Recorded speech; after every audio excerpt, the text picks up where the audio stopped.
ஆபிரகாமின் கல்வாரி 11வது பயணத்துக்கு விசுவாச பயணம். அது ஆக்சுவலாக ஜேர்னி ஆஃப் ஃபெய்த்.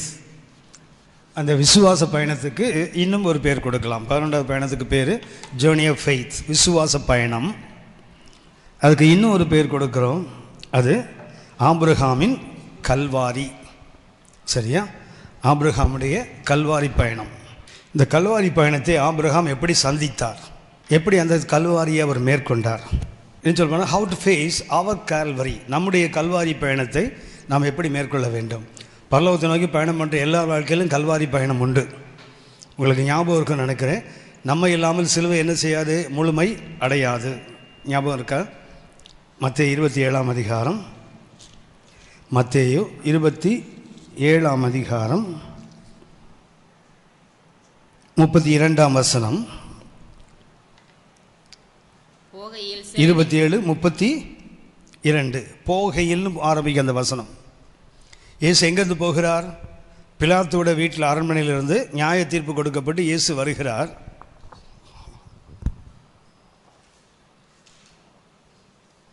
இது எருசலேமுடைய நகரம் என்றால் எருசலேம் ஆலயம் ஏறக்குறைய இந்த பக்கத்தில் இருக்கும். பிலாத்தோட அந்த அரண்மனை இந்த பக்கம் இருக்குது. இங்கே இருந்தவர் இயேசுக்கு என்ன செய்யப்படுது, நியாய தீர்ப்பு கொடுக்கப்படுகிறது. இயேசு அங்கிருந்து புறப்பட்டு நகரத்துக்குள்ளே வருகிறார். நகரத்துக்குள்ளே யார் சிலுவை சுமந்தாங்கன்னா இயேசு. நகரத்துக்கு வெளியே 2 இடங்கள் சொல்லப்படுகிறது கல்வாரிக்கு. அது ட்ரெடிஷ்னலாக கல்வாரியை ஒரு இடத்தை குறிக்கல, 2 இடத்தை குறிக்கிறாங்க. இங்கே இருக்கலாம், இல்லை என்றால் இங்கே இருக்கலாம். ஒருவேளை இங்கே கல்வாரியாக இருக்கலாம், இல்லைன்னா இங்கே கல்வாரி இருக்க வேண்டும். ஸோ எதுவாக இருந்தாலும் நகரத்துக்கு 2 ஈக்குவல் டிஸ்டன்ஸ்லாம் இருக்குது. இங்கேருந்து யார் சுமந்தாங்கன்னா சீமோன் சுமந்தான். இதுவரைக்கும் சுமந்தது யார்? இயேசு. அந்த போகையில்னு போட்டிருக்கு இல்லையா, மற்ற 27-32 போகையில். ஆங்கிலத்தை பார்த்தீங்கன்னா while he was going outன்னு இருக்கும். போகையில் அல்ல, வெளியே போகையில். அப்படின்னா ஊருக்குள்ளே யார் சுமந்தாங்க? இயேசு சுமந்தார். ஊருக்கு வெளியே யார் சுமக்கிறாங்க? மனிதன் சுமக்கிறான். சிலுவை பாதை என்பதற்கு 2 பகுதி. ஒன்று தேவன் சுமப்பது, மற்றொன்று மனிதன் சுமப்பது. மனிதனுக்கு பங்கு இல்லாமலே தேவன் என்ன செய்ய முடியும்? சுமக்க முடியும். ஆனால் சிலுவையில் யாருக்கும் பங்கு இருக்கணும்? மனிதனுக்கும் பங்களிப்பு இருக்க வேண்டும் என்பதற்காக நகரத்துக்குள்ளே இயேசு, நகரத்துக்கு வெளியே மனிதன் சுமக்கிறான். போகையில் வாசிங்கம்மா 27ஆம் வசனம், 27ஆம் அதிகாரம் 32ஆம் வசனம். சிரேனே ஊரானாகிய சீமோன் என்னப்பட்ட ஒரு மனுஷனை அவர்கள் கண்டு அவருடைய சிலுவையை சுமக்கும்படி அவனை பலவந்தம் பண்ணினார்கள். அவன் என்ன பண்ணாங்க?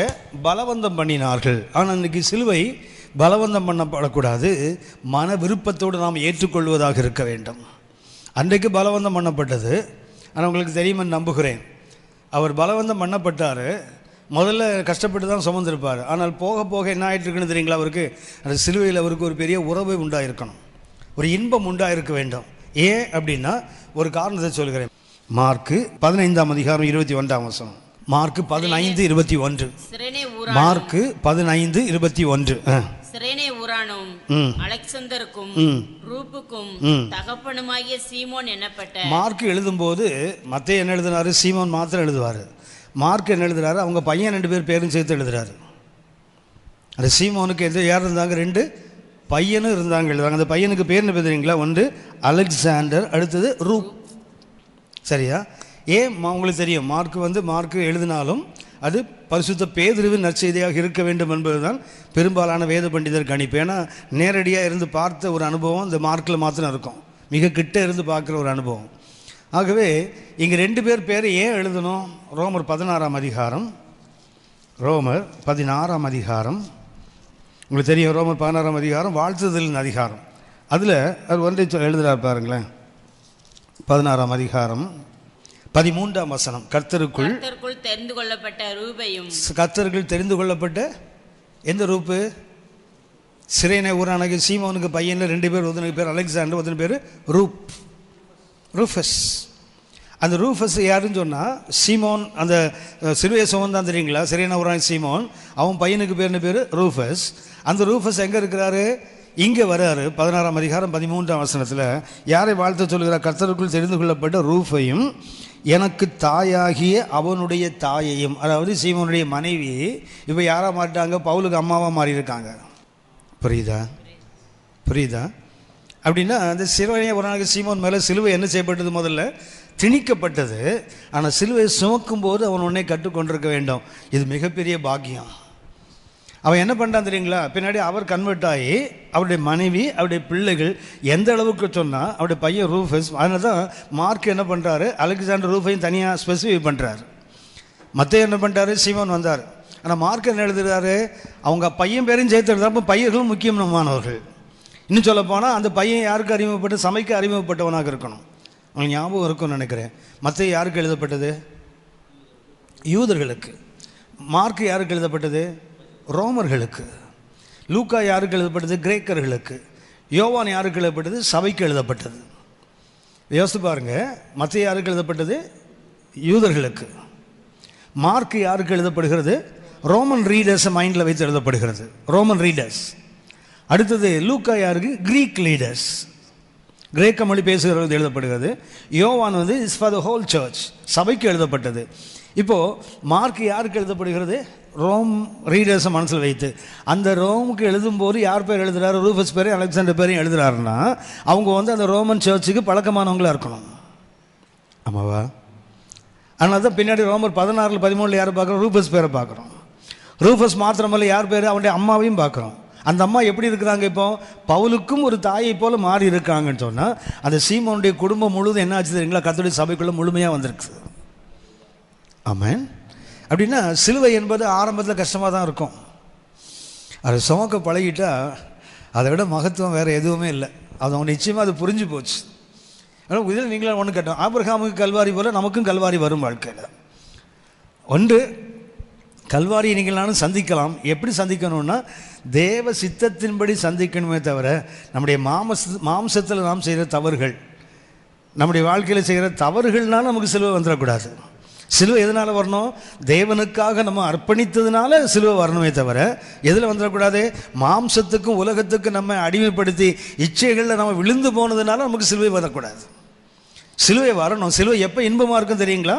தேவனுக்காக சுமக்கும் போது தான் சிலுவை இன்பமாக இருக்கும்.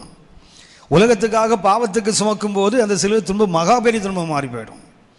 அதுதான் இதில் கவனிக்க வேண்டியது. அப்படின்னா ஆபிரகாமுக்கும் கல்வாரி வரும், யாருக்கும் வரும்? உங்களுக்கு எனக்கும் வரும். இயேசு நகரத்துக்குள்ளே சுமந்தான், நகரத்துக்கு வெளியே மனுஷன் தான் சுமந்தான். எபிரேயர் 13ஆம் அதிகாரம், எபிரேயர் 13ஆம் அதிகாரம் 11 வாசிங்க. 11-12 வசனங்கள் 13 வரைக்கும் வாசிங்க. ஏனென்றால் எந்த மிருகங்களுடைய ரத்தம் பாவங்களின் நிமித்தமாக பரிசுத்த ஸ்தலத்துக்குள் பிரதான ஆசாரியனாலே கொண்டு வரப்படுகிறதோ. நல்ல கவனிங்க, பரிசுத்த ஸ்தலத்துக்குள்ள எந்த ரத்தம்? பரிசுத்த ஸ்தலம் இல்லை, ஆக்சுவலா மகா பரிசுத்த ஸ்தலம். அதுக்குள்ள எப்போ ரத்தம் கொண்டு போகப்படும்? வருஷத்துக்கு ஒரு முறை தான். வருஷத்துக்கு ஒரு முறை தான். அந்த ஒரு முறை ரத்தம் உள்ள கொண்டு போகப்பட்டால் அது உடல் என்ன ஆகும்? பாளையத்துக்கு புறம்பே அது சுட்டரிக்கப்படும். ரத்தம் எங்கே போகுது? மகா பரிசுத்தத்துக்குள்ளே போகுது. ஆனால் உடல் எங்கே போகுது? பாளையத்துக்கு புறம்பே சுட்டரிக்க கொண்டு போகப்படும். அதைத்தான் அவர் சுட்டி காட்டுகிறார். வாசிங்கம்மா. அந்த மிருகங்களின் உடல்கள் பாளையத்துக்கு புறம்பே சுட்டரிக்கப்படும். அந்தப்படியே இயேசுவும். கவனிங்க, அந்தப்படியே இயேசுவும் என்றால் இயேசு எங்கே ரத்தம் சிந்தினார்? ஊருக்குள்ள இயேசு என்ன செய்தார்? பாடுபட்டு. அவங்க ஞாபகம் இருக்கும். அந்த பிராயச்சித்த நாள் ஞாபகம் இருக்குது. டே ஆஃப் அட்டானமென்ட். பிராயச்சித்த நாள் ஞாபகம் இருக்கிறதா? யூதருடைய 7 பண்டிகையில் ஒரு பண்டிகை டே ஆஃப் தி அட்டானமென்ட், பிராயச்சித்த நாள். அந்த ஒரு வருஷத்தில் 7ஆம் மாதத்தில் 10ஆம் நாள், 7ஆம் மாதத்தில் 10ஆம் நாள் என்ன செய்யப்படும்? 2 ஆடுகள் கொண்டு வரப்படும். 2 ஆடுகள் கொண்டு வந்து என்ன லேவியராகும் 16ஆம் அதிகாரத்தில் நம்ம இதை வாசிக்கலாம். ஏன்னா 2 ஆடுகளை கொண்டு வந்து என்ன பண்ணுவாங்க? அதை சீட்டு போடுவாங்க. சீட்டு போடும்போது எந்த ஆடு மேலே அந்த சீட்டு விழுதோ அந்த ஆடு போக்காடாக அனுப்பப்படும். ஆங்கிலத்தில் ஸ்கேப் கோட். போக்காட்டை என்ன பண்ணுவாங்க? அதன் தலையின் மேல் என்ன செய்வாங்க? பாவத்தை வைத்து அதை தண்ணீரை ஊற்றி என்ன பண்ணுவாங்க? மொத்த இஸ்ரவேலுடைய பாவத்தையும் அது தலைமையில் வைத்து என்ன பண்ணுவாங்க? ஒரு ஆள் வசமாய் அந்த ஆட்டை ஒப்பு கொடுப்பாங்க. அவன் என்ன செய்யணும்? அந்த ஆட்டை அழைத்து கொண்டு போய் வனாந்திரத்தில் கொண்டு போய் என்ன செய்யணும்? அதை விட்டுட்டு வந்துடணும். அது உயிரோடு போகும். ஆனால் சீட்டு விழாத ஆடு இருக்குது தெரியுங்களா? அந்த ஆடு என்ன செய்யப்படும்? தேவ சமூகத்தில் கொல்லப்படும். அந்த ரத்தம் தான் எங்கே உள்ள கொண்டு போகப்படுது? உள்ளே கொண்டு போகப்படுகிறது. ஜனத்தின் பாவத்துக்காக பலி செலுத்த அந்த ரத்தம் தெளிக்கப்படுறது உள்ளதான். உங்களுக்கு தெரியும் நினைக்கிறேன், பைபிளில் டைப்பாலஜின்னு ஒரு பாடம் இருக்குது. நிழல் பொருள் விளக்கம். இதுக்கு தமிழில் அர்த்தம் என்ன? நிழல் பொருள் விளக்கம். அதாவது பழைய ஏற்பாட்டில் நிழலாக சொல்லப்பட்டது, புதிய ஏற்பாட்டில் பொருளாக எப்படி மாறுகிறது, இது ஒரு பாடம். பழைய ஏற்பாட்டில் நிழலாக சொல்லப்பட்டவைகள் புதிய ஏற்பாட்டில் எப்படி பொருளாக மாறுகிறது, இதுக்கு டைப்பாலஜின்னு இந்த பாடத்துக்கு பெயர். இதில் டபுள் டைப்ஸ்னு ஒன்று இருக்குது, இரட்டை நிழல். இது சிலது சிங்கிளாக இருக்கும். ஒன்று உதாரணமாக ஆதியாகமம் 3:21 ஆதி பெற்றோர்கள் தவறு செய்த போது ஒரு மிருகத்தின் தோலில் சட்டை செய்தார்ல கர்த்தர், அவ்வளோதான் அங்கே போட்டிருக்கு, அது நிழல். பொருள் எங்கே இருக்குது? வெளிப்படுத்தின விசேஷம் 13:8 உலக தோற்றம் முதல் அடிக்கப்பட்ட ஆட்டுக்குட்டி அப்படின்னா பழைய ஏற்பாடு ஆதியாகமம் 3:21 நிழலாக சொல்லப்பட்ட கிறிஸ்து வெளிப்பாடு 13:8 பொருளாக சொல்லப்படுகிறார். புரியுதா? இப்போ பஸ்கா ஆடு ஞாபகம் இருக்குமா உங்களுக்கு? பஸ்கா ஆடு, ஒரு ஆடு அடிக்கப்பட்டோம், ஆனால் என்ன ஆகுது பின்னாடி காலில் நமது பஸ்காவாகிய கிறிஸ்துவ நமக்காக அடிக்கப்பட்டிருக்கிறாரே. சரியா? அதுபோல் மன்னா கொடுக்கப்பட்டது, அது நிழல். புதிய பாட்டில் நானே மெய்யான அப்பம், அது பொருளாக. இப்படி பழைய பாட்டில் பொருள் நிழல். இது ஒன்று சிங்கிளாக சொல்லப்படும், சில நேரங்களில் ரெண்டாக சொல்லப்படும். அதாவது ஒரு நிழல் இருக்குன்னு வச்சுங்களேன், இவன் கையை நான் அப்படி காட்டினேன்னா பின்னாடி ஒரு ஸ்க்ரீன் இருந்தால் என்ன விழும்? இந்த 5 விரலும் விழும். ஆனால் இது எவ்வளோ திக்னஸ் இருக்குன்னு தெரியுமா அதில்? அப்போ என்ன பண்ணோம்? இப்படி காட்டணும். அடுத்தது இந்த நிழல் பக்கத்தில் விழுந்துன்னா ஓஹோ இந்த ஷேப்பில் இருக்குது, இவ்வளவு திக்னஸில் இருக்குது. புரியுதா உங்களுக்கு? ஒரு நிழல் என்றால் அந்த பொருளினுடைய ஒரு பகுதி தான் தெரியும். 2-3 நிழல் இருந்தால் என்ன செய்யலாம்? வேறு வேறு வியூவில். ஒரு வீடு பார்த்தீங்கன்னா பிளான் மாத்திரம் போட மாட்டாங்க, என்ன பண்ணுவாங்க? ஐசாமெட்ரிக் வியூ. ஏன் இப்படி போடுறாங்க? 2-3 கோணத்துலேருந்து பார்த்தா தான் வீட்டினுடைய மொத்தம் எலிவேஷனும் கிடைக்கும், மொத்தம் உருவம் கிடைக்க வேண்டுமென்றால் ஒரு சைட்லேருந்து பார்த்தா தெரியாது. அதே போல் இயேசுவை பற்றி நான் முழுமையாக தெரியணும்னு என்ன இருக்கணும்னா 2 நிழல் தேவைப்படுது. ஒரு நிழலுங்க நகரத்துக்குள்ளே, இன்னும் சொல்லப்போனால் தேவ சமூகத்தில் ஒரு ஆடு கொல்லப்படுகிறது. அது என்ன ஆடு? சீட்டு விழாத ஆடு. சீட்டு விழுந்த ஆடு என்ன செய்யப்படுது? போக்காடாக அனுப்பப்படுகிறது. அது வனாந்தத்துக்கு என்ன ஆகும்? வனாந்தத்தில் என்ன இருக்குது? சிங்கங்கள் இருக்குது, கரடிகள் இருக்குது, என்ன பண்ணும்? ஓனாய் இருக்குது, அதை கிளிக்கும் இல்லையா? இப்போ 2 பக்கத்திலும் அந்த ஆட்டுக்கு என்ன பாடுதான்? ஒரு பக்கத்தில் உள்ளே கொல்லப்படுறதும் சிந்துகிறது, வெளியே என்ன ஆகுது? அதே நேரத்தில் அது கிழிக்கப்படுகிறது. உங்களுக்கு தெரியும் நினைக்கிறேன், லேவியர் ஆகமத்தில் 7 பலிகள் இருக்குது, ஞாபகம் இருக்குங்களா? 1ஆம் அதிகாரத்தில் என்ன பலி? 1ஆம் அதிகாரத்தில் சர்வாங்க தகன பலி, 2ஆம் அதிகாரத்தில் போஜன பலி, 3ஆம் அதிகாரத்தில் சமாதான பலி, 4ஆம் அதிகாரத்தில் பாவ நிவாரண பலி, 5ஆம் அதிகாரத்தில் குற்ற நிவாரண பலி, 16ஆம் அதிகாரத்தில் போக்காட்டு பலி, 23ஆம் அதிகாரத்தில் பான பலி. சரியா? மூச்சு வாங்குதா? 7 பலிகள் 1ஆம் அதிகாரத்தில் இருக்கிறது சர்வாங்க தகன பலி. லேவியராகவும் 1ஆம் அதிகாரத்தில் இருப்பது என்ன? சர்வாங்க தகன பலி. 2ஆம் அதிகாரத்தில் இருப்பது 1ஆம் வசனத்தில் இருப்பார் போஜன பலின்னு இருக்கும் பாருங்களேன். 2ஆம் அதிகாரம் போஜன பலி, 3ஆம் அதிகாரம் சமாதான பலி, 4ஆம் அதிகாரம் பாவ நிவாரண பலி, 5ஆம் அதிகாரம் குற்ற நிவாரண பலி, 6ஆம் அதிகாரம் 16ஆம் அதிகாரம் 6வது பலி, 16ஆம் அதிகாரத்தில் போக்காட்டு பலி, ஸ்கேப் கோட் ஆஃபரிங், 23ஆம் அதிகாரத்தில் பான பலி. மொத்தம் 7 பலிகள். சரியா? இந்த 7 பலி என்ன பண்ணலான்னா, இயேசு சிலுவையில் 7 வார்த்தைகள் சொன்னார் இல்லையா, அதோடு கம்பேர் பண்ணிங்கன்னா ஒரு அற்புதமான ஸ்டடி இருக்குது அதில். சரியா? தாம்பரத்தில் ஒரு பைபிள் ஸ்டடி எடுத்துகிட்டு இருக்கும்போது என்ன பண்ணேன், ஆரோனையும் மெல்கிசேதேக்கையும் ஒப்பிட்டு ஒரு ஸ்டடி எடுத்த ஒரு நாள். எடுக்கும்போது அவங்ககிட்ட சொன்னேன், இந்த அதாவது வனாந்தரத்துக்கும் கானானுக்கும் உள்ள வித்தியாசத்தை பேசிட்டு வந்தேன். வரும்போது அந்த கானான் நாட்டுக்கு ஒரு 10 பெயர்கள் இருக்குது பைபிளில். அந்த 10 பெயர்களும் கானானுடைய தன்மை, அது தேவன் கொடுக்க இளைப்பாறுதல் 10 அனுபவங்கள். அது கொஞ்சம் வேகமாக சொல்லிட்டு போயிட்டேன். சொல்லிட்டு போன உடனே அவங்க போர்டில் உள்ளதுக்கு எழுதி போட்டேன். எனக்கு அரையும் குறையமாக எழுதிட்டு என்ன பண்ணாங்க, பைபிள் ஸ்டடி முடிஞ்சு வரும்போது ஒரு தங்கச்சி வந்தாங்க. நிறைய கணக்கு கொடுக்கணும், ஜாக்கிரதையாக இருந்துங்க. வேறு என்ன, சும்மா தொடங்கி பாதியில் விட்டு போகிறீங்க. எல்லாத்துக்கும் கணக்கு ஒரு நாள் கற்றுக்கு நீங்கள் கொடுக்கணும். சொன்னதெல்லாம் முழுசாக சொல்லாமல் போகிறீங்கல்ல. அம்மா தாயே சரிதான், அது சொல்லிட்டு தம்பிங்கள்லாம் சொல்லலை, மனசுக்குள்ளே திடீர்னு உட்காந்துருக்கீங்க. சரி போகட்டும். அந்த 7 வார்த்தைகள் இருக்கு இல்லையா, இயேசு சிலுவை சொன்னார் 7 வார்த்தை. உதாரணமாக இந்த போக்காட்டு பலி சொல்லிட்டு இருக்கிறேன்னு, ஒரு ஆடு என்ன செய்யப்பட்டது? உள்ளே கொல்லப்பட்டுச்சு, அதுக்கு பிரச்சனை இல்லை. வெளியே போன ஒரு ஆடு இருக்குது, அது அந்த விலங்குகளால் துரத்தப்படும் போது அது கதறும்ல. என்ன கதறும்? என் தேவனே ஏயா கைவிட்டீங்க, பேசாமல் என்னை உள்ளே கொண்டிருக்கலாம்ல, ஏன் வெளியே கொண்டு வந்து என்னை எந்த பாடுபடுத்துறீங்க? இயேசு சொன்ன பானபலின்னு சொன்னாலே 23ஆம் அதிகாரம், தாகமாக இருக்கிறேன் பேசுகிறான், பிதாவியவர்களுக்கு மன்னியும் பாவ நிவாரண பலி பேசுகிறான், இன்று என்னோட கூட வான் வீட்டில் இருப்பாய், அது என்ன குற்ற நிவாரண பலி, தள்ளியே நின்னுகிறேன். பாவம் என்பது அறியாமல் செய்வது, குற்றம் என்பது அறிந்து செய்வது. 5ஆம் அதிகாரம் 1-2 வசனத்தை வாசிங்க.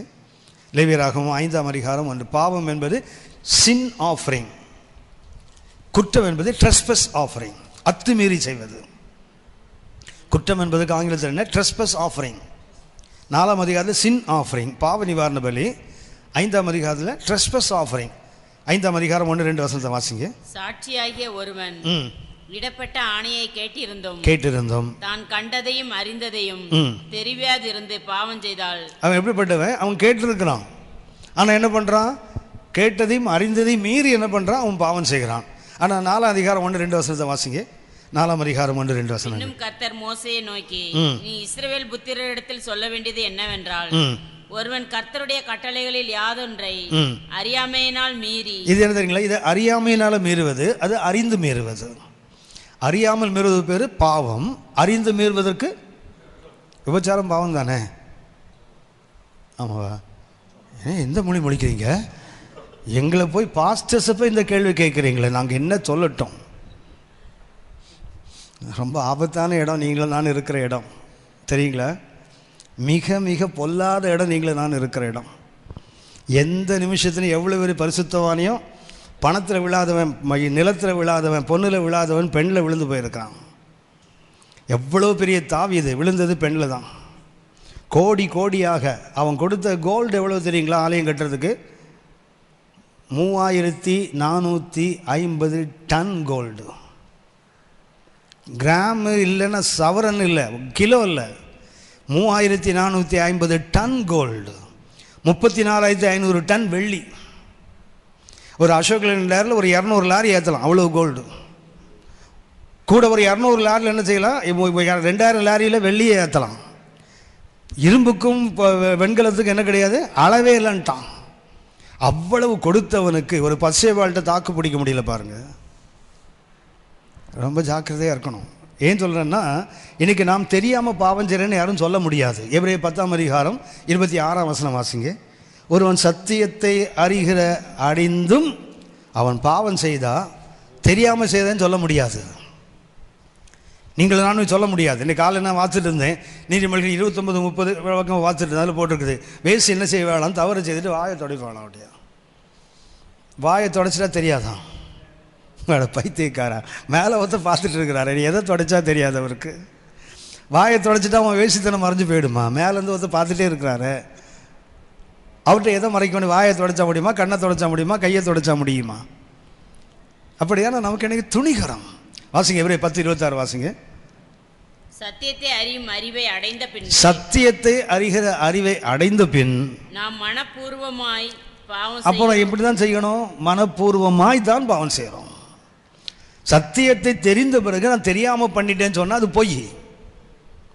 நமக்கு நாம் என்ன பண்ணுறோம்? நித்திய நரகத்துக்கு நேராக நம்ம தள்ளிக்கிட்டே போகிறோம்னு அர்த்தம். மிக ஜாக்கிரதை. சரி, போகட்டும். இங்கே வந்து டைப்பாலஜிக்கு வரும்.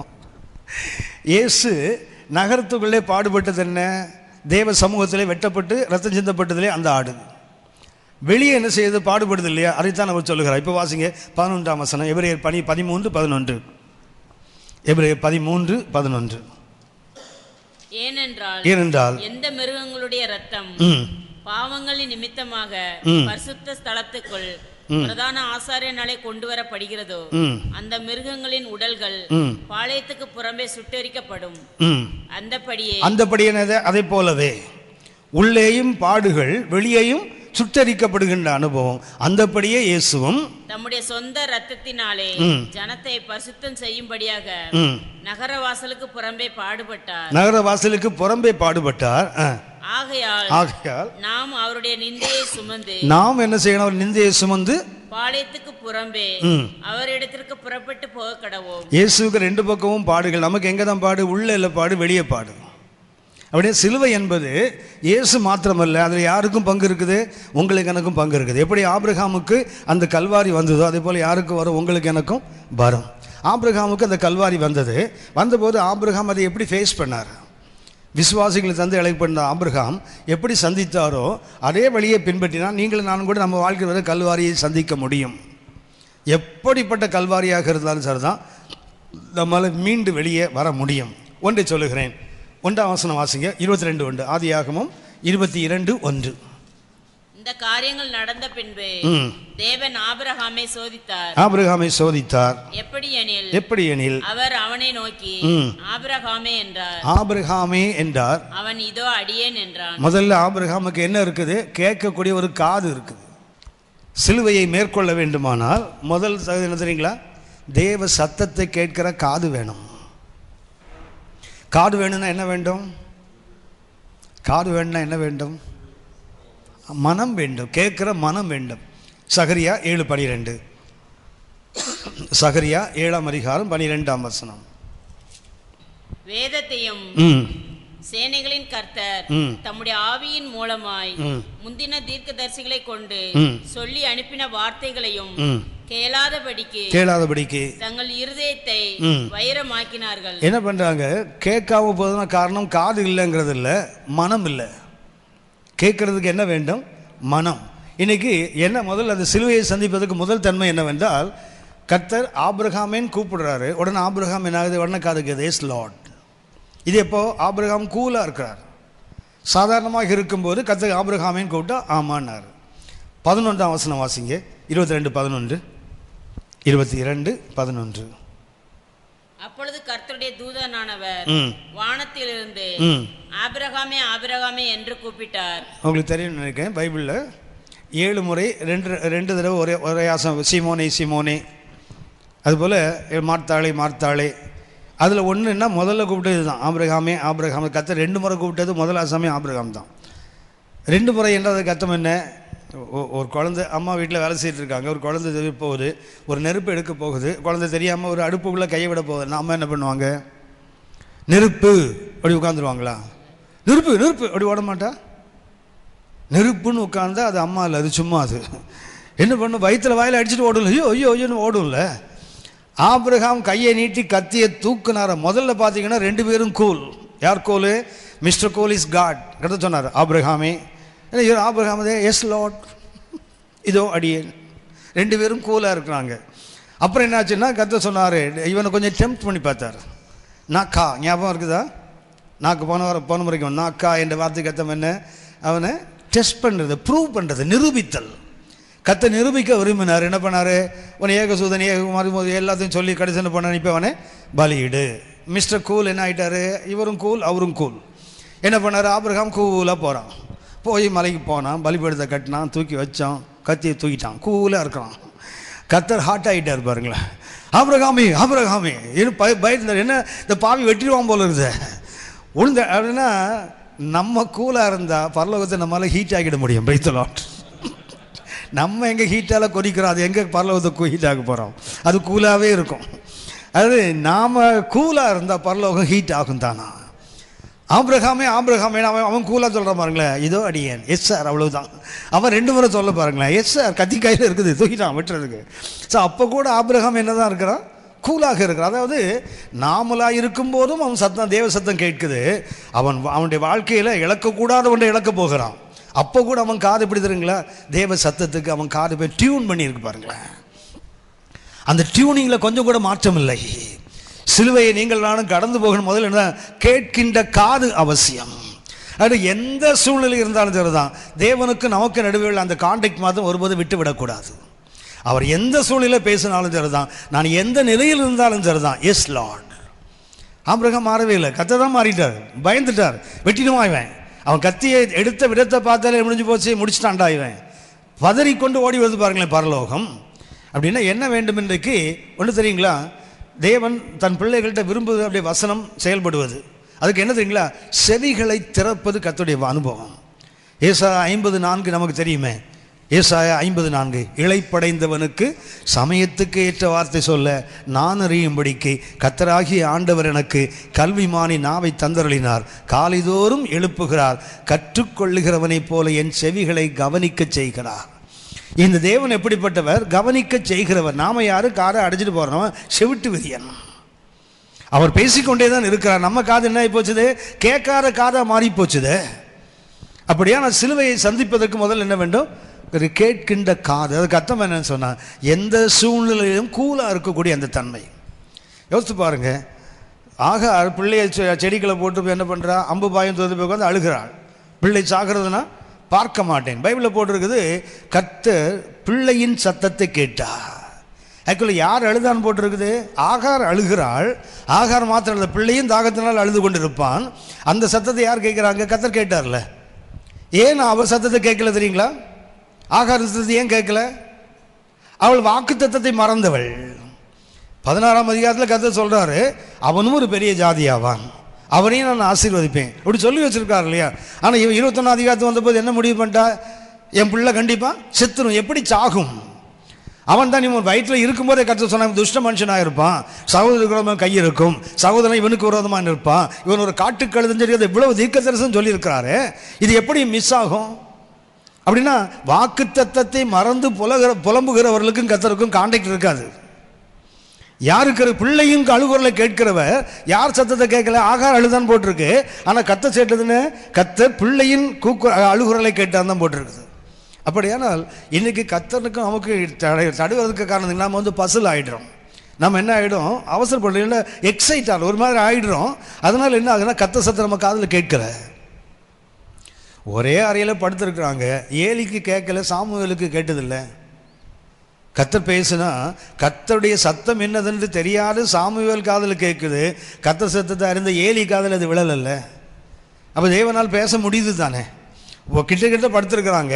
இவன் என்ன பண்ணுறான்? தாத்தா கூப்பிட்டாருன்னு எழுந்து வந்து, நீர் என்ன கூப்பிட்டீரா இல்லை கூப்பிட்டீரோ? என்ன பண்ணாங்க? கண்டிப்பாக நீங்கள் தானே கூப்பிட்டீங்க. ஸோ தேவ சத்தம் எது என்று ஐடென்டிஃபை, அதாவது இனம் பிரிக்க தெரியாத ஒரு குழந்தைகிட்ட பேசுகிறவர் பக்கத்தில் படுத்துக்கிற ஒரு அனுபவசண்ட கதை பேசலை. காரணம் என்ன? தடைகள் இருந்தால் என்ன ஆகாது? பேச முடியாது. சிலுவையை சந்திப்பதற்கு ஆபிரகாம் எடுத்த முக்கியமான கருத்து என்ன? கேட்கின்ற ஒரு காது. கர்த்தர் எந்த நிலையில் கூப்பிட்டாலும் சரி தான். ஆபிரகாம் எப்படி தான் இருக்கிறான்? மாறாதவனாகவே இருக்கிறான். ஆரம்பத்திலும் சரி, உபத்திரவத்தின் நடுவிலும் சரி, உபத்திர உச்சக்கட்டம், கத்தியை தூக்கிட்டான். ஒரு தகப்பன் ஒரே பிள்ளையை வெட்டணும்னு சொன்னால் எவ்வளோ துன்பப்பட்டிருப்பான். இந்த ஆண்டவர் இருக்கிறாரு, சாமானியமான ஆண்டவர் இல்லை. 21ஆம் அதிகாரத்தில் என்ன பண்ணார் தெரியுங்களா? இஸ்மவேலையும் ஆகாரையும் சாரால் சொல்கிற மாதிரி என்ன பண்ணு? பிரித்து அனுப்பிவிடு. அனுப்பிட்டாரா? கர்த்தர் 22ஆம் அதிகாரம் 1ஆம் வசனம் சொன்னார் இல்லையா? உன் ஏகசுதன் உன் நேசகுமாரன் சொன்னார் இல்லையா? 21ஆம் அதிகாரத்தில் சொல்லியிருந்தான்னு வச்சுங்களேன், பேசாமல் இஸ்மவேலை கூட்டி போய் வெட்டிட்டு வந்திருப்பான் ஆபிரகாம். ஏன்னா 2 பேர் இருக்கிறான், சாய்ஸ் இருக்குது அவனுக்கு. 2 பிள்ளை இருக்குது, எதுடாக வேணும்? கொண்டு போய் வெட்டிட்டு இருப்பான் இஸ்மவேலை. பிரச்சனையே இல்லை, விட்டுது. கர்த்தர் கேட்டார், வெட்டிட்டேன். ஆனால் கர்த்தர் என்ன பண்ணா தெரியுங்களா? அவனை பிரித்து அனுப்பின பிறகு கேட்குறாரு, உன் ஒரே பிள்ளை சொல்லி காட்டுறாரு பாருங்களேன். கென்ன கடுப்பு வரும் பாருங்க. போன அதிகாரத்தை கேட்டுதான் 2 பிள்ளை இருந்தில்ல, இவன் 1 தான். ஆபிரகாம் கடுப்பு வருந்துருங்களா? அந்த நேரத்தில் அவன் கூலாக இருக்கிறான் பாருங்களேன். அவன் ஏன் சிலுவையை சந்திக்க முடியாது? அவன் ஏன் சிலுவையை மேற்கொள்ள முடியாது? பாடுகளை மேற்கொள்ளது காரணம் என்ன தெரியுங்களா? எல்லா வழிகளையும் கர்த்தர் அடைச்சிட்டு இப்போ சொல்கிறாரு, ஒன்னே ஒன்றை வச்சுட்டு சொல்கிறாரு, இவனை கொண்டு போய் வெட்டு. அதையே 23ஆம் அதிகாரத்தில் 25ஆவது கேட்டதுன்னா வதவதன் பிள்ளை இருக்குது ஆபிரகாமுக்கு. எவ்வளவு கேத்தூரால் பிள்ளையை ஒருத்தனை பிடிச்சி பலி போட்டிருப்பான். சாய்ஸே கிடையாது. ஒன்னே ஒன்று இருக்குது, அதை கொடு. அதான் கஷ்டம். ஆனால் ஆபிரகாம் எல்லா சூழ்நிலையும் எப்படி இருக்கான் பாருங்க, மாறாதவனாக கூலாக இருக்கிறான். அவ்வளவுதான். இதுதான், அதுதான் இன்றைக்கு உங்களுக்கு எனக்கு தேவை, கேட்கின்ற காதுகள். சரி, 2வதாக வந்து சொல்லுகிறேன். ஆபிரகாம் இருந்த 2வது தன்மை என்னவென்றால் செயல்பாடு, ஆக்ஷன். 3ஆம் வசனம் வாசிங்க. 3ஆம் வசனம். ஆபிரகாம் அதிகாலையில் எழுந்து தன் கழுதையின் மேல் சேணம் கட்டி தன் வேலைக்காரரில் 2 பேரையும் தன் குமாரன் ஈசாக்கையும் கூட்டிக் கொண்டு தகனபலிக்கு கட்டைகளையும் இழந்து கொண்டு தேவன் தனக்கு குறித்த இடத்திற்கு புறப்பட்டு போனான். தேவன் குறித்த இடம் எது? மோரியா. நான் உனக்கு குறிக்கும் மோரியா தேசத்து மலைகள் ஒன்றில். மோரியா என்ற அந்த வார்த்தைக்கு elect of Yahweh, elect of Jehovah. Yah என்றால் எகோவா, மோரி யா என்றால் அது அர்த்தம் என்ன? தேவனால் தெரிந்து கொள்ளப்பட்ட இடம் என்று அர்த்தம். 2வது கருத்து என்ன தெரியுங்களா? ஆபிரகாம் என்ன பண்ணா? திருப்பி வாசிக்கமா 3ஆம் வசனம். ஆபிரகாம் அதிகாலையில் எழுந்து, என்னைக்கு அதிகாலை? கர்த்தர் அவனுக்கு என்ன பண்ணுறாரு? ஆபிரகாமுக்கு தரிசனமானார். எப்போ? முதல் நாள் ராத்திரி ஆயிருக்கணும். அதை நிறைவேற்றுவதற்கு என்ன பண்ணுறான் தெரியுங்களா? அடுத்த நாள் காலையிலேயே வேலையை ஆரம்பிச்சிட்டான். அப்படின்னா ராத்திரிலாம் அவன் தூங்கியிருக்க மாட்டான், எல்லாம் ஆயத்தம் பண்ணிட்டான். கட்டைகளை பிளந்து கொள்ளுகிறான், லைவ் கோல் எடுத்துக்கிறான், கத்தை எடுத்துக்கிறான், கழுதை ஆயத்தம் பண்ணிட்டான், வேலைக்காரர் எல்லாவற்றையும் ஆயத்தம் பண்ணிவிட்டு அதிகாலையிலேருந்து புறப்பட்டு வரான் இல்லையா? அப்படின்னா அந்த இரவெல்லாம் என்ன பண்ணுறான்? இன்றைக்கி சிலுவை நீங்கள் நானும் தாண்டி செல்ல வேண்டுமானால் செயல்படுவதில் காலதாமதம் கூடாது. முடிஞ்ச வரைக்கும் நம்ம என்ன பண்ணுவோம் தெரியுங்களா? லேட் பண்ணுவோம். எதுக்கு? கர்த்தரே மனம் மாறி ஏதாவது நம்மளை மாற்றி சொல்லுவாரான்னு பார்ப்போம். யாரை போல? மோசே மாதிரி. ஓரை பருவத்தில் கர்த்தர் சந்தித்தார். போன்னு சொன்னபோது இல்லாத கதை சட்டம்லாம் சொன்னான். கர்த்தர் ஒரு வழியாக 4ஆம் அதிகாரத்தை சொல்லி ஆரோன் வரான், இந்த கதையெல்லாம் சொல்லி அனுப்பணுன்னு என்ன பண்ணுவான் தெரியுங்களா? போய் மீதியா தேசமே உட்காந்துப்பாங்க. கர்த்தர் மீதியானில் சந்தித்தவனு சொல்லுவார், நீ போக பயப்படாத, உன்னை கொல்ல தேடின பார்வோன் செத்து போயிட்டான் பார். அப்போ தான் என்ன பண்ணுவார்? மனைவி பிள்ளைகள் கூட வந்து புறப்படுவார். ஆனாலும் ஒழுங்காக போனான்னு பார்த்தீங்கன்னா யாத்திராகம் 4:24 பார்த்தீங்கன்னா இன்டர்நேஷ்னல் கொஸ்டின் இது. வழியிலே தங்கும் இடத்தில் கர்த்தர் அவனை கொல்ல பார்த்தார்ல, ஏன் கொல்ல பார்த்தாரு? சமயத்தை கேட்டார், யாரை கொல்ல பார்த்தாரு? அவனேன்னு போட்டிருக்கு இல்லையா? மோசையா அவன் பிள்ளையா? சரி, நிறைய கேள்விகள் இடம் பாருங்கள். வழியில் தங்குமிடம் போட்டிருக்கு இல்லையா? தங்குமிடம்ன்றா நம்ம மூளையில் என்ன இருக்குன்னா, போகிறாரு, ராத்திரி தங்குவார், காலையில் எழுந்து போயிடுவார் தானே? அது இல்லை. வலிமை நிரந்தரமாக இருந்துட்டான். எதுக்கு? மீதியானில் ஓரைவில் புஷ் பண்ணால் மீதியாமலே உட்காந்துட்டான். அங்கே புஷ் பண்ண என்ன பண்ணால் எகிப்து போரில் உட்காந்துருக்கான். எதுக்கு? கர்த்தர் மனசு மாறி வந்து நீ போக வேண்டாம், திரும்பி வீட்டுக்கு போவான்னு சொல்லுவாரான்னு பார்த்துட்டு இருக்கான். இவனை கொல்லாமல் வேறு என்ன பண்ணுறது? இவனை ஒன்று யோசித்து பாருங்கள். வழியிலே அவனை கொல்ல பார்க்கணுமா என்ன? அவர் கொல்ல பார்க்கணுமா? டும்முன்னா செத்துட மாட்டான் அவன். வழியில் கொல்ல பார்த்தாருனாலே இட் இஸ் ப்ரிட்டென்ஷன், நடிப்பு. கொல்றமா? ஏன்னா என்னோடய ஃப்ரெண்டு ஒருத்தர் இருக்கார், எங்கூட அசோக்கில் ஒர்க் பண்ணார். அவருக்கு 3 பையனுங்க. அவரே அடங்காதவன், அவன் பிள்ளை வேறு எங்கே அடங்காது. என்ன பண்ணாதுல, வீட்டுக்கு போனோடனே ஒய்ஃப் சொல்லுவாங்க, இந்த பையன் அடங்கவே மாட்டேங்கிறான். ஒன்று பேர் என்ன பண்ண, பையன் அடிக்கிறதுக்கு எது தூக்காதுல, கிரைண்டரை தூக்குவார். ஓடி கிரைண்டரை தூக்குவார். இந்த பையன் நடுங்கிடுவான். அவனுக்கு தெரியாது இந்த ஆளுக்கு இது அசைக்கவே முடியாதுன்னு அவனுக்கு தெரியாது. இந்த அது வந்து நடிப்பு. இது கிரைண்டரை தூக்குனா என்னத்துக்கு? ஆமாம் பிள்ளை. ஆக்சுவலி இவருக்கு தூக்கவே முடியாது, சும்மா வர அப்படி போயிட்டு அவன் மயந்துருவான். இதே தான் கத்திருக்கும். ஏன்னா கொல்ல பார்த்தாரான். கொல்ல பார்க்கணுமா என்ன? நினைச்சாலும் செத்து போயிட மாட்டான் அவன். கொல்ல பார்த்தவன் கொல்லுவதற்கல்ல. என்ன பண்ண யோசித்து பார்த்துருக்கீங்களா? படகுகளை தத்தளிக்கிறானுங்க ஆசாமிங்க. இவர் வந்து என்ன பண்ணாராம்? அப்புறம் போகிறவர் பால நடிகரை பாருங்களேன். இவர் வந்ததை இவன் தத்தளிப்பதை விடுதலை கொடுக்கத்தான், படகுல ஏறுறதுக்கு தான். என்ன பண்ணாராம்? கடந்து போகிற மாதிரி. நான் நினச்சேன் இது உயிரோடு இருக்கும்போது நம்ம மாதிரி மனுஷன் அந்த புத்தி அப்படி தான் இருக்கும்னு நினச்சா, உயிர்த்தெழுந்த பிறகும் புத்தி அப்படி தான் இருக்குது. எம்மா வரைக்கும் வந்துட்டு அப்புறம் போகிற ஒரு மாதிரி நடிகரே, உங்களை பற்றி எங்களுக்கு தெரியாதா? வறுமையா போதகரே வந்து தங்குன்னு கூப்பிடுறதுக்கு என்ன பண்ணுறாரு? நடிக்கிறாரு. அப்புறம் போகிற ஒரு பாலை வந்ததே இதுக்கு தான். இவன் உட்காந்து கண்ணை திறந்து வீடுப்பதை காட்டுறது தான் வந்திருக்கிறார். ஆனால் என்ன பண்ணுறாரு? அப்படின்னா கர்த்தர் கொல்ல பார்க்கணுமா என்ன? தேவன் என்ன எதிர்பார்க்குறாருன்னா, நீங்களான செயல்படுறவனா மாறணும் விரும்புகிறார். காலம் தாழ்ந்துகள். உங்களுக்கு தெரியுமே, ஆங்கிலம் சொல்லுவாங்க, டிலேட் ஒபீடியன்ஸ் இஸ் டிஸ்ஒபீடியன்ட். காலம் தாழ்ந்து கீழ்ப்படிவதும் கீழ்ப்படியாமைதான். ஒருவனுக்கு ஒரு திராட்சை தோட்ட எஜமானுக்கு 2 பிள்ளைகள். மூத்தவனை கூப்பிட்டு என்ன சொன்னான்? பாயா வேறு ஆளை பாரியான்னு போயிட்டான்.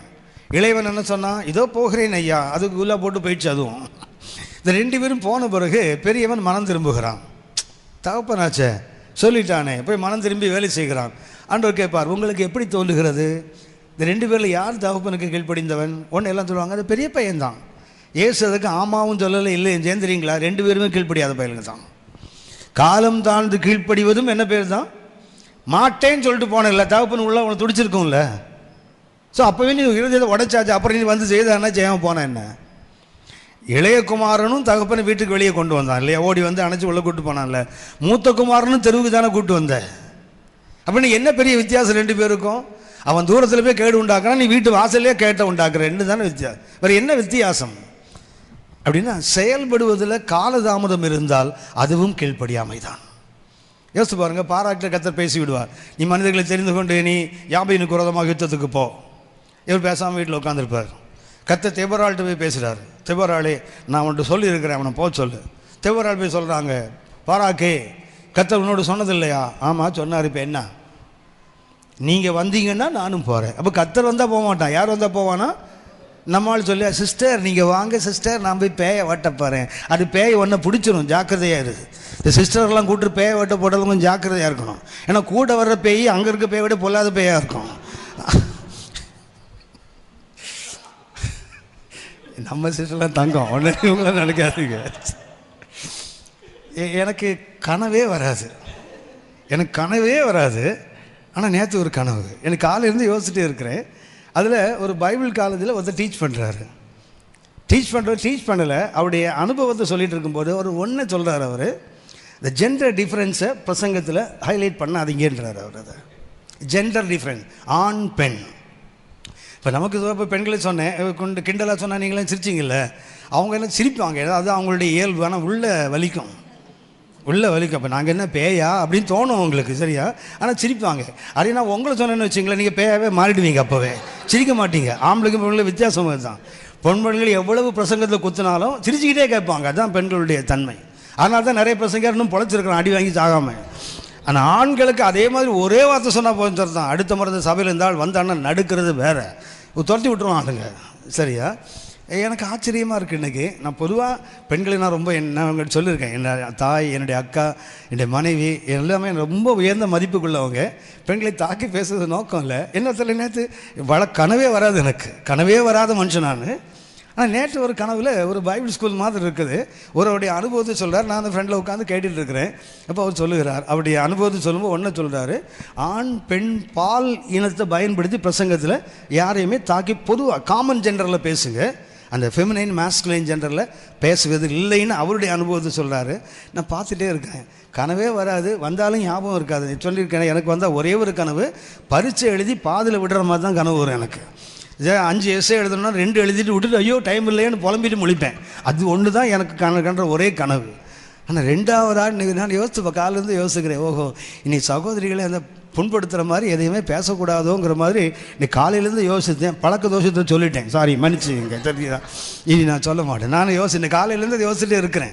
இந்த ஜெண்டர் டிஃப்ரென்ஸ். ஏன்னா சபைகள் இன்றைக்கி என்னங்களா, பெண்கள் ஆண்களுக்கு ஈக்குவல் அல்லதுக்கு மேலே வந்துட்டாங்க. எனக்கு பெண்களை தாக்கி பேசும்போது அவங்களுக்கு என்ன ஆகுதுன்னா, உடனே அவங்களுக்கு அந்த ஃபெமினைன் அந்த வருது. இவன் யார்?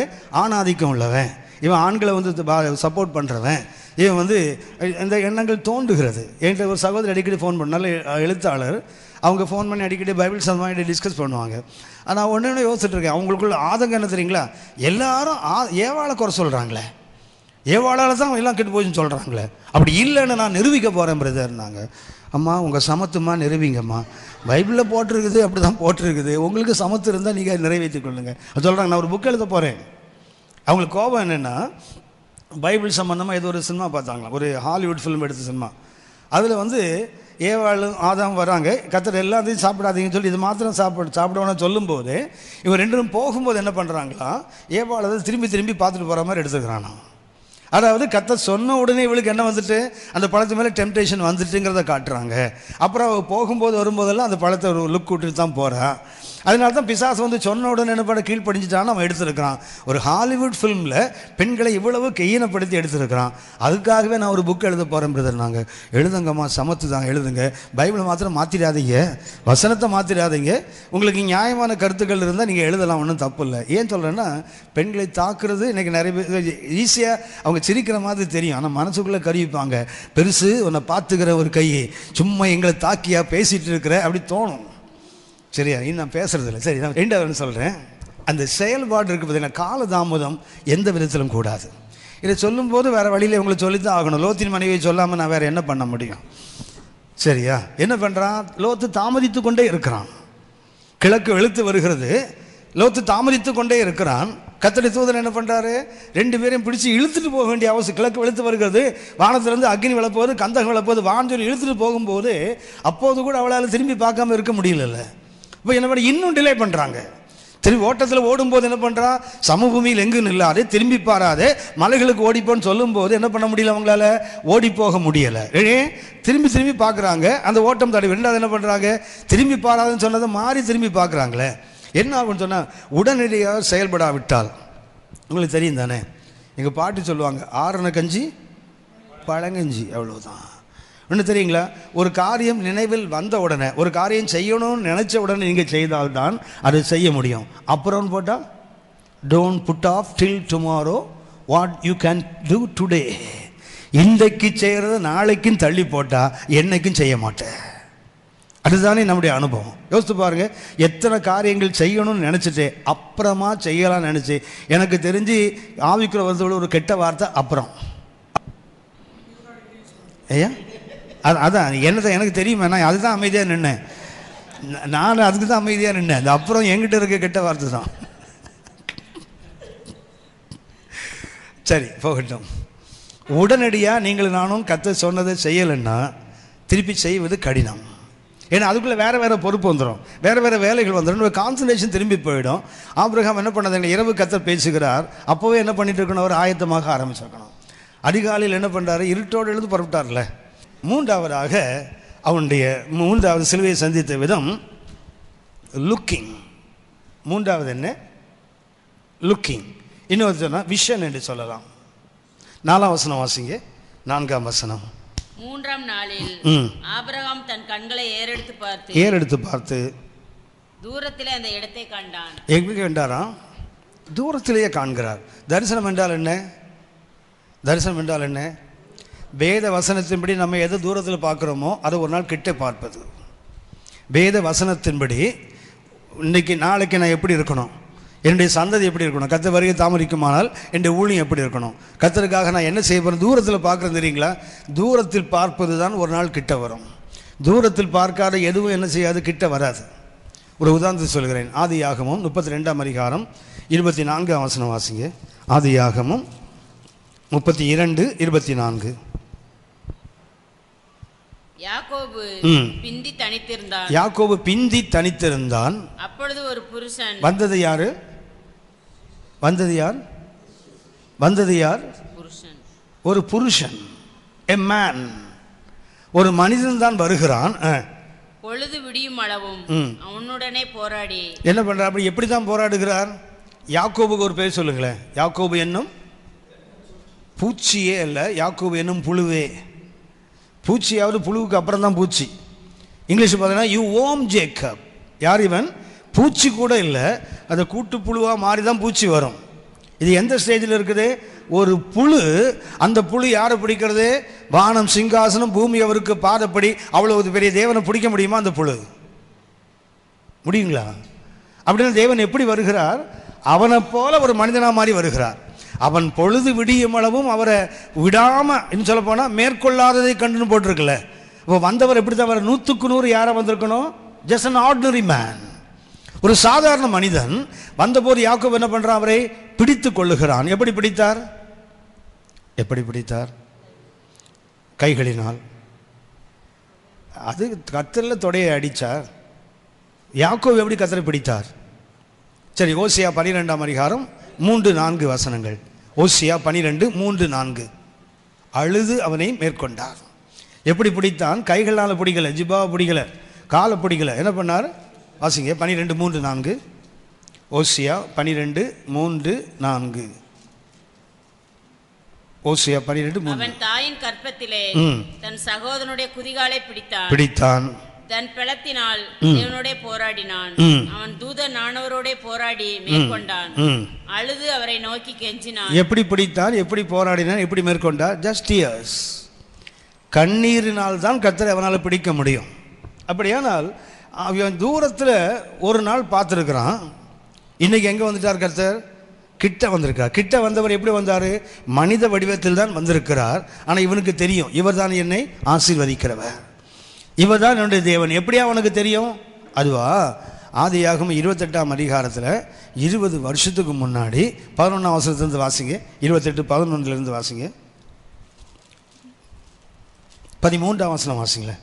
28:13. அதற்கு மேலாக கர்த்தர் நின்றே, நான் உன் தகப்பனாகிய ஆபிரகாமின் தேவனும். 20 ஆண்டுகளுக்கு முன்னாடி ஏசாவுக்கு பயந்து யாக்கோபு பெயர்செபாவிலிருந்து ஓடி போகிறான் இல்லையா? 16ஆமுக்கு ஓடி போகிறானே. ஓடி போகும்போது லூஸ் அந்த இடத்தில் தங்கி விட்டான். அந்த அவனுக்கு ஒரு தரிசனம் காட்டப்படுகிறது. அந்த ராத் தரிசனத்தில் என்ன பண்ணுறான்? ஒரு ஏணி வைக்கப்பட்டிருக்கிறது. ஏணியின் மறுமுனையில் யார் நிற்கிறாங்க? தேவன் நிற்கிறார். இவன் கீழே படுத்திருக்கிறான். அங்கேருந்து அவர் பேசுகிறார், நான் உன் தகப்பனுடைய ஆபிரகாமின் தேவனும் ஈசாக்கின் தேவனுமா இருக்கிறேன். அப்படின்னா இவனுக்கு தெரிஞ்சு போச்சு, தூரத்தில் அவரை பார்த்துட்டான். எத்தனை ஆண்டுகளுக்கு முன்னாடி? 20 ஆண்டுகளுக்கு முன்னாடி. இப்போ 20 வருஷத்துக்கு பிறகு அவரே வராரு. வரும்போது இவன் அவரை எளிதாக பிடிச்சிக்கிறான் இல்லையா? காரணம் என்ன தெரியுங்களா? அவரை தூரத்தில் பார்த்தான். இப்போ எங்கே பார்க்குறான்? கிட்ட பார்க்குறான். எப்படி அவன் வந்து கொண்டு பயப்படலை, எப்படி அவரை பிடித்து கொண்டான்னு தெரியுங்களா? காரணம் என்ன? அதான் நான் தூரத்தில் பார்த்துருக்கிறேனே, அவர் தான் எனக்கு ப்ராமிஸ் பண்ணியிருக்கிறாரு, அவர் எனக்கு வாக்குத்தத்தம் செய்திருக்கிறாரு. ஆகவே கிட்ட வரும்போது நான் என்ன பண்ணுவேன்? அவரை பிடித்து கொள்வேன். அதான் சொன்னேன், தரிசனம். ஆபிரகாம் எங்கே பார்க்கிறார்? மோரியா மலையில் போன பிறகு பார்க்கல, 3 நாள் பயணம் செய்து தூரத்தில் அதை கண்டான்னு போட்டுருக்கிறீங்களே. தூரத்தில் நீங்களும் நானும் எதை காண்கிறோமோ அதை கண்டிப்பாக ஒரு நாள் கிட்ட பார்ப்போம். அது இன்றைக்கு நீங்களும் நாளைக்கு என்னவா இருக்க போறீங்க? ஊழியம் என்ன இருக்க போகுது? உன்னுடைய சபை எப்படி இருக்க போகுது? உன்னுடைய குடும்பம் எப்படி இருக்க? உன் பிள்ளைகள் எப்படி ஊழியத்தில் வரப்போறாங்க? கர்த்தருக்கு எப்படி மகிமையாக வாழ போறாங்க? இது இன்னைக்கு இங்கே பார்க்கக்கூடாது, தூரத்தில் பார்க்கணும். தூரத்தில் பார்ப்பதை கண்டிப்பாக ஏற்ற வழியில் கிட்ட நம்ம பார்ப்போம். அதுக்கு பேர் தான் அந்த லுக்கிங். சிலுவையை எப்படி மேற்கொள்ள வேண்டும்? கிட்ட பார்ப்பதல்ல. நம்ம இன்னைக்கு பார்வை கண்களுக்கு தெரிவதில்லை, மாற என்ன பண்ணோம்? இந்த சிந்தையினால் பார்க்கின்ற பார்வை. ஆபிரகாம் எப்படி பார்க்க? தூரத்தில் கண்டான். கண்டு என்ன பண்ணா? அந்த இடத்தை அவன் தெரிந்து கொண்டான் இல்லையா? கர்த்தர் நான் உனக்கு குறிக்கிற மலைக்கு வான் சொன்னாரே தவிர இதுதான் மலை என்று கர்த்தர் சுட்டி காட்டல. அப்போ தேவன் சொன்னதை அவருக்கு என்ன செய்ய முடியுது? தூரத்திலே பார்க்க முடிகிறது. தூரத்தில் பார்க்க முடிந்த ஒரு நாள் என்ன பண்ணான்? கிட்ட பார்த்து விட்டான். அவனை 3வது என்ன வேண்டும்? Looking forward. தூரத்தில் பார்க்கின்ற ஒரு பார்வை. கிட்ட இருக்கிறத பார்த்தே நாம் என்ன செய்கிறோம் தெரியுங்களா? சோர்ந்து போயிடுறோம். கிட்ட இருக்கிறத பார்த்து நாம் இன்றைக்கு புலம்பிக் கொண்டு இருக்கிறோம். எதை பார்க்கணும்? லாங்கில் பார்க்கணும், தூரத்தில் பார்க்கணும். நாளைக்கு என்ன ஆகும்? அடுத்து என் சந்ததி என்ன ஆகும்? கர்த்தர் வருகை தாமதிக்குமானால் கர்த்தருக்கு நான் எப்படியெல்லாம் மகிமையாக வாழப் போகிறேன்? அதை தூரத்தில் பார்த்தீங்கன்னா என்ன ஆகுது? ஒரு நாள் அது கிட்ட வந்துக்கிட்டே இருக்கும். தரிசனம் என்பதே வசனத்தின்படி நம்ம தூரத்தில் பார்ப்பது கிட்ட அனுபவத்துக்கு பேர் தான் தரிசனம். 4வதாக ஆபிரகாம்ல இருந்தது டிக்ளரேஷன், அறிக்கையிடுதல். 5ஆம் வசனம் வாசிங்க. அப்பொழுது ஆபிரகாம் தன் வேலைக்காரரை நோக்கி நீங்கள் கழுதையை நிறுத்தி இங்கே காத்திருங்கள், நானும் பிள்ளையாண்டானும் அவ்விடம் மட்டும் போய் தொழுது கொண்டு உங்களிடத்திற்கு திரும்பி வருவோம் என்றான். ஆபிரகாமுக்கு தெரியும் திரும்பி 2 பேரும் வரப்போறதில்லை. ஆபிரகாமுக்கு என்ன தெரியும்? இவனை தான் பலி செலுத்த போறான். ஆனால் வேலைக்காரன் என்ன சொல்றான் தெரியுங்களா? தொழுது விட்டு திரும்ப வருவேன்ல வருவோம். அப்போ அவனுக்கு என்ன இருக்குது? Declaration of faith. விசுவாசத்தை எப்படி அறிக்கையிட்டார் பாருங்களேன். என்ன சொல்கிறாரு? நான் அங்கே திரும்பி வருவான். அதை நீ பிள்ளையை கொல்ல போறிய, அது அப்புறம் பார்த்துக்கலாம். இப்போ அவருக்கு என்ன? கர்த்தர் பிள்ளையை கொல்ல சொல்லியிருக்கிறாரு, பிள்ளையை அழைத்து கொண்டு போகிறான். ஆனால் அவன் என்ன டிக்ளேர் பண்ணுறான்? என்ன அறிக்கை எடுக்கிறான்? நானும் பிள்ளையாண்டான திரும்பி என்ன செய்வோம்? வருவோம் என்று அவனுக்கு ஒரு பெரிய நம்பிக்கை இருக்குது. கர்த்தர் என் பிள்ளை என்ன செய்ய மாட்டார்? கொல்ல மாட்டார். அப்படியே கொண்டு விட்டால் என்ன ஆகும்? ஒரு வேளை கர்த்தர் வராமல் இருந்திருந்தால் என்ன இருக்கும்? ஆபிரகாம் வெட்டியிருப்பார், அவனை கொளுத்தியிருப்பார். அங்கே என்ன இருந்திருக்கும்? சாம்பல். அந்த சாம்பல்லேருந்து என்ன செய்ய முடியும்? கர்த்தருக்கு ஒரு ஈசாக்கை கொண்டு வர முடியும். எபிரேயர் 11:17-19 வரைக்கும் வாசிங்க. எபிரேயர் 11:17 முதல் 19 வரை. எபிரேயர் 11:17 முதல் 19 வரை. மேலும் விசுவாசத்தினாலே ஆபிரகாம் தான் சோதிக்கப்பட்ட போது ஈசாக்கை பலியாக ஒப்பு கொடுத்தான். ஈசாக்கின் இடத்தில் உன் சந்ததி விளங்கும் என்று அவனோட சொல்லப்பட்டிருந்ததே. இப்படிப்பட்ட வாக்குத்தத்தங்களை பெற்றவன் மரித்தோரிலிருந்து எழுப்ப தேவன் வல்லவராய் இருக்கிறார் என்று எண்ணி தமக்கு ஒரே பேரானவனையே பலியாக ஒப்பு கொடுத்தான். அது ஒரு ஆங்கில மொழியாக்க எப்படி சொல்லுது? என்ன நினைச்சாராம்?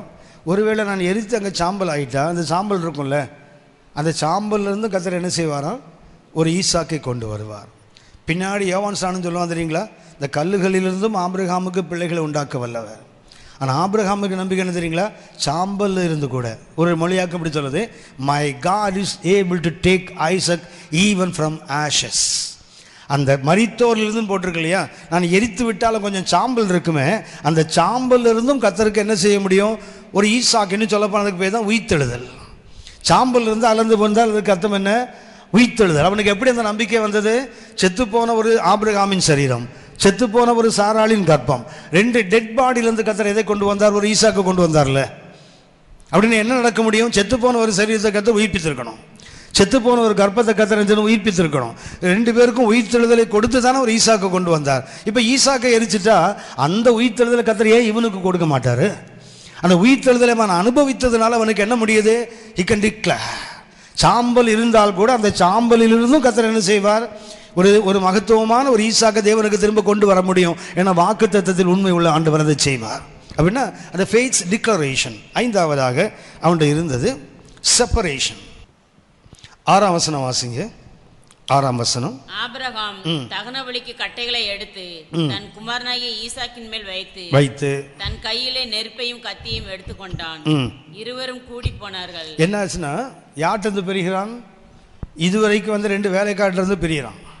ஆனால் ஈசாக்கோடு ஐக்கியத்தை உறுதிப்படுத்திக் கொள்ளுகிறான். 2 பேரும் அப்பா அம்மாவும் சேர்ந்து போகிறாங்க. என்ன பண்ணா, ஒரு குறிப்பிட்ட எல்லை வரைக்கும் அழைத்து கொண்டு வந்து விட்டு வேலைக்காரன் என்ன பண்ணுறாங்க, வேலைக்காரனையும் கூட்டு போயிருக்கிறான்ல. அப்போ நாங்கள் என்ன வருது தெரியுங்களா? செப்பரேஷன். ஆனால் அதோட என்ன இருக்குது? ஃபெலோஷிப்பும் இருக்குது. பிரிக்கப்பட வேண்டிய ஆசாமிங்களை பிரிக்க வேண்டும். நம்ம எல்லாருக்கும் தெரியும், கற்பனைகளை கொடுக்கும்போது என்ன பண்ணுவா தெரியுங்களா? மூப்பர்களை ஒரு இலையில் நிற்க சொல்லுவார். அடுத்தது ஜாஷுவா ஒரு இலையில் நிற்க சொல்லுவார். மோசே தான் என்ன செய்ய முடியும்? கிட்ட போக முடியும். எவ்வளவு தான் பெரிய அப்போஸ்தலராக இருந்தாலும் எவ்வளவு வீட்டுக்கு உள்ள போகும்போது 9 பேரை வெளியே நிறுத்திடுவார்ல. 3 பேர் தானே கூப்பிட்டு போனார். கெத்செமனே எல்லாரும் கூப்பிட்டு போகல, 3 பேர் தானே கூப்பிட்டு போகிறார். அப்படின்னா என்ன வேண்டும்? நம்மளுடைய ஐக்கியம் உள்ளவங்களாக இருந்தாலும் எல்லாரோடையும் அந்த இன்டிமேட் ஃபெலோஷிப் நமக்கு இருக்க முடியாது. ஒரு சிலர்ட்டு தான். ஏன்னா நம்ம உள்ளத்தை போல இன்னைக்குள்ள பிரச்சனை என்ன தெரியுங்களா? ஒரு 4 பேர் கூடி ஜெபிக்கிறோம்னு சொன்னால் அதில் நம்ம என்னுடைய ஒரு பர்சனல் பிரச்சனை சொல்லி ஜெபம் பண்ணால் என்ன ஆகுது? வீட்டுக்கு போனால் மறக்காமல் ஒரு ஒய்ஃப்ட்ட சொல்லுவார், தார்க்கானா அந்த ஆள் பெரிய பிரசங்கியார், ஊரெல்லாம் சுற்றுறானே, அவன் கதை தெரியுமா? இப்படியா ஒரு குடும்பத்தில் இப்படி ஒரு பிரச்சனையா? இதுக்காக வந்துட்டு சொன்னால் ஜெபம் பண்ணுறதுக்கு சொன்ன ஏதோ வெளியே சொல்கிறதுக்கா? ஆரம்ப நாட்களில் சபையின் எழுப்புவதற்கு காலத்தில் பார்த்தீங்கன்னா சின்ன சின்ன பிரேயர்சல் குரூப் இருக்கும். அவங்க என்ன தெரியுங்களா, ஒருவருடைய அந்தரங்கத்தை உள்ளே சொல்லி ஜெபிக்கலாம், செத்தா கூட அதை வெளியே போய் சொல்ல மாட்டான். எனக்கு ஒரு பழக்கம் உண்டு. எங்கிட்ட யார் எந்த ஒரு ஜெபக்குறிப்பை சொன்னாலும் சரி, என் மனைவி கூட ஜெபிக்கும்போது கூட நான் ஜெபிக்க மாட்டேன். நான் தனியாக இருக்கும்போது ஏன்னா ஒருவேளை நாளைக்கு யாரோ ஒருத்தர் சொல்லலாம், இப்படி ஒரு பிரச்சனை நாங்கள் ஜெபம் பண்ணோம் அப்படி சொல்லலாம். பெரும்பாலும் பார்த்தீங்கன்னா ஜெபக்குறிப்புகள் எதையுமே என்னுடைய ஸ்டடியிலேயே என்னுடைய பிரசங்கத்தை பயன்படுத்தவே மாட்டேன். ஏன்னா அவங்க அந்தரங்கத்தமாக என்ன சொல்கிறாங்க, அதை நான் ஒரு காட்சி பொருளாக மாற்றுறதுக்கு எனக்கு உரிமை கிடையாது. கத்திட்ட மாத்திரம் தான் சொல்கிறதுக்கு உரிமை உண்டு. அதனால எல்லாரிடத்திலும் நம்ம ஐக்கியம் படுகிறோம், ஆனால் எல்லாருடைய இன்டிமேட் அந்த ஃபெலோஷிப் முடியாது.